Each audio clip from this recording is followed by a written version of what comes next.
Hello friends, welcome back to my YouTube channel M N nursing. तो आज हम जो नर्सिंग कॉम्पिटिटिव एग्जाम में क्वेश्चन पूछे जाते हैं, जैसे कि नॉर्सेट हो गया, आरआरबी हो गया, एससीपीजीआई हो गया, काफ़ी ऐसे कॉम्पिटिटिव एग्जाम होते हैं जिसमें इस टाइप से क्वेश्चन पूछे जाते हैं। तो आज हम उनको सॉल्व करेंगे, जिससे कि हमें आइडिया हो जाएगा कि क्वेश्चन किस टाइप में पूछे जाते हैं। और ये जो क्वेश्चन आपको स्क्रीन पर दिखेंगे वो काफ़ी बार अलग अलग एग्जाम में पूछे गए हैं। सो आप इनका answer he please comment box में बताइएगा, ठीक है।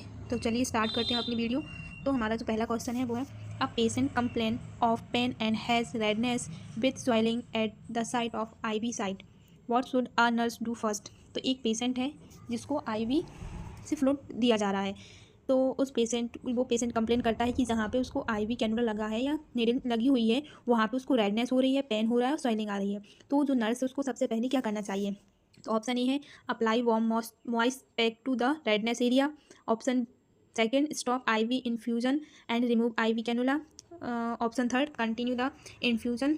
और option fourth, change IV tube and the solution.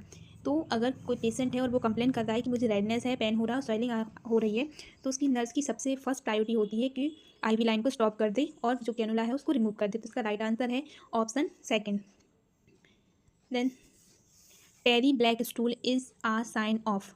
Terry black stool किसका साइन है। तो टेरी मतलब डार्क गहरा रंग वाला जो कलर होता है, गहरा काले रंग का जो स्टूल होता है वो किसका साइन है। ऑप्शन ए, रेक्टम ब्लीडिंग का। ऑप्शन बी, हेमोरॉइड्स का।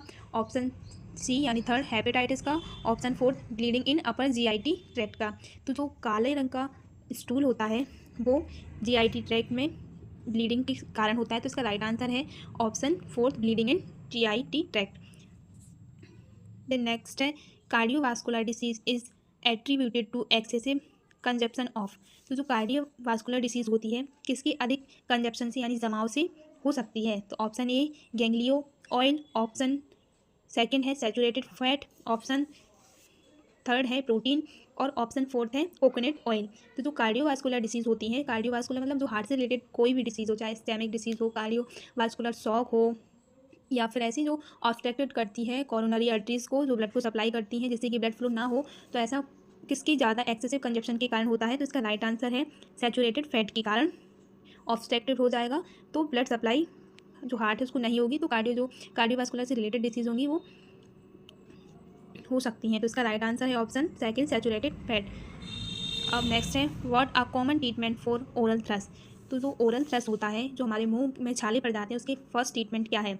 Option A, antibiotic. Option B, anti fungal medication. Option C, pain killer. Option D, corticosteroid. तो जो ओरल थ्रस का कॉमन ट्रीटमेंट होता है, तो ओरल थ्रस एक फंगल डिसीज़ है, तो इसका राइट आंसर होगा एंटी फंगल, क्योंकि हम एंटीबायोटिक्स नहीं देंगे, पेन किलर भी नहीं। पेन मतलब फर्स्ट ट्रीटमेंट, कॉमन ट्रीटमेंट है एंटी फंगल। तो इसका राइट आंसर है option A, second, anti fungal. Then next है, which of the following is false about weight gain in 0 to 5 year old child. तो इसमें बोल रहा है कि इनमें से एक ऐसा गलत आंसर दिया गया है जो कि 0 से 5 साल के बच्चे की वेट गेन की अकॉर्डिंग नहीं है। तो ऑप्शन फर्स्ट है, healthy babies double their birth weight by 6 months। Option second है, there weight should be 4 times the birth weight by 1 year। Option third है, after 2 year age weight gain is expected to be at least 2 kg per year. Option four है, a birth weight is below 2.5 kg is classified as a low birth weight. तो इसमें बोला गया कि इसमें एक गलत ऑप्शन है जो कि एक 0 से 5 साल के बच्चे के वेट गेन के अकॉर्डिंग नहीं है। तो जो हेल्थी बेबीज़ होते हैं उनका वेट 6 month में डबल हो जाता है, ये ठीक बात है। और सेकंड में है, there weight should be 4 times the birth weight 1 year, ये ऑप्शन गलत है। तो इसका राइट आंसर यही होगा, क्योंकि after 2 year age weight gain is expected at least 2 kg per year, ये भी सही बात है। अब बर्थ वेट बिलो यानी 2.5 किलो से बच्चे कम, 2.5 किलो के वजन से कम बच्चे को लो बर्थ वेट में रखा जाता है, ये भी बात सही है। तो इसका राइट आंसर है ऑप्शन बी। नेक्स्ट है, a 3-year-old TOF यानी tetralogy of Fallot patient is having a hypercyanotic spells with intervention should the nurse implement first. तो एक 3 साल का बच्चा है जिसको TOF है, साइनोटिक डिसीज़ है जिसको TOF यानी tetralogy of Fallot patient is having hypercyanotic spells with intervention should be nurse implement first. Administration morphine. Second है, place the child in a knee chest position. Third है, notify the health care provider. Fourth है, administration supplement oxygen. तो जो hyper cyanotic spells होता है, तो जिसमें body को बॉडी साइनोसिस में चली जाती है, उसको O2 सप्लाई नहीं होती है।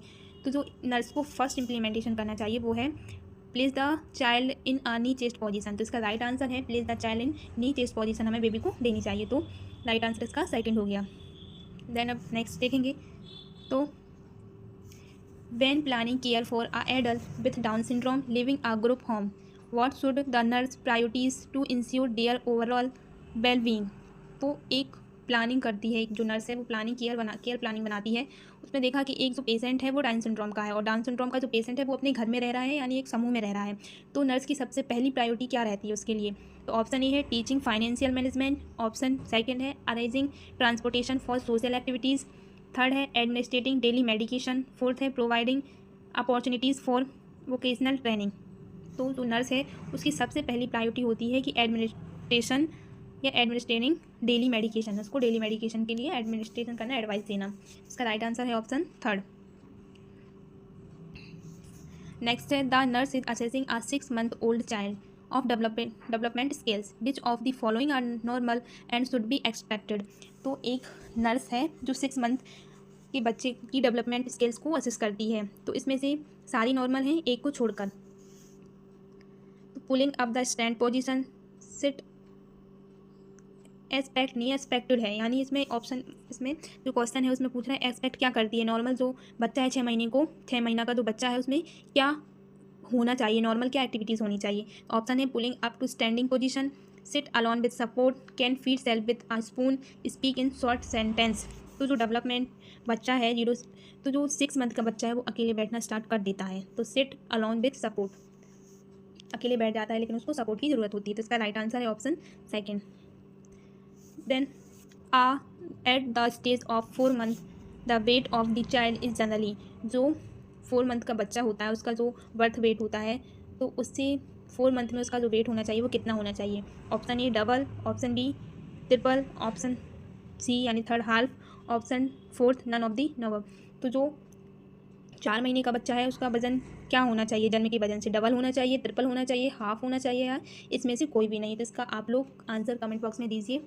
और प्लीज़ अगर आपको क्वेश्चन अच्छे लगे हों, सपोर्टेड हों आपकी स्टडी में, तो प्लीज़ वीडियो को लाइक कीजिए, चैनल को सब्सक्राइब कीजिए। थैंक यू फॉर वॉचिंग, और ज़्यादा से ज़्यादा मेरी वीडियोज़ को शेयर करना। Thank you.